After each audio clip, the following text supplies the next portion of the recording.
Hey guys, welcome back to the My Go-To Exercise series. Today we're talking hip external rotation.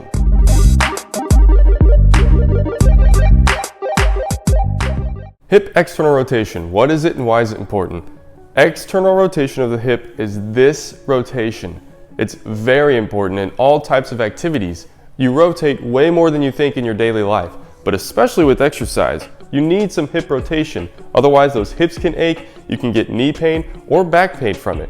I'm going to show you my number one go-to exercise that I give to patients and a couple ways that you can adjust it or modify it. This exercise is probably the most prescribed exercise in physical therapy. The reason is because it can be an amazing exercise, but it's very easy to do wrong, so I want you to really focus on what I'm saying and make sure you're feeling what you should. These are called clams. You lay on your side like this. Your hips and your knees are both about 45-degree angles. This is the base level exercise. From here, you're raising your knee as high as you can. That's creating that external rotation.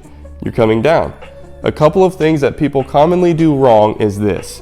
They'll rotate their body back because you can tell it looks like I'm getting more rotation here, but I'm really not. The rotation's coming from my low back. So what you want to focus on is keeping everything up here stable as you rotate just the hip. Here's the second part that a lot of people don't talk about that makes the difference. When you hit your end range, I want you to push into that as hard as you can, as long as it's not painful, for 2 to 3 solid seconds and then come down. If you do that, you should instantly feel the musculature on that back side of your hip firing on. I could sit here and do 2,000 clams and not push into it and never feel a burn in that hip.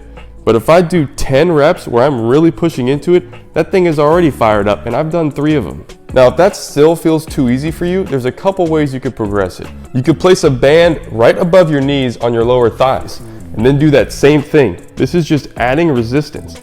Now, I don't want the band to be too heavy that you lose full range. For example, if this band was really heavy and I could only get to there, then you're not getting the benefit of the exercise. You might be strengthening through this range, but most of us have that range. We want to strengthen through that full range. So the band needs to provide good resistance, but not enough to cut you off. The other way you can progress this is by going into a side plank variation with your elbow and your knee as the point of contact. That engages this opposite hip stabilizers, which just makes it a little bit more difficult for you to really focus on this hip. So it adds that level of difficulty.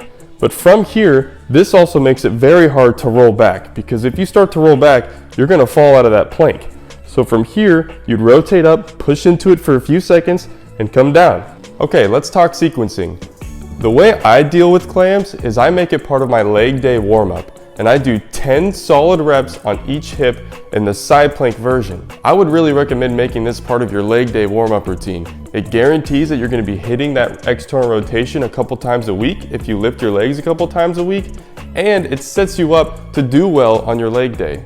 Alright, and that's it. That's my hip external rotation go-to exercise. If you want more videos like this, I'll put a couple over here, and I'll see you over there.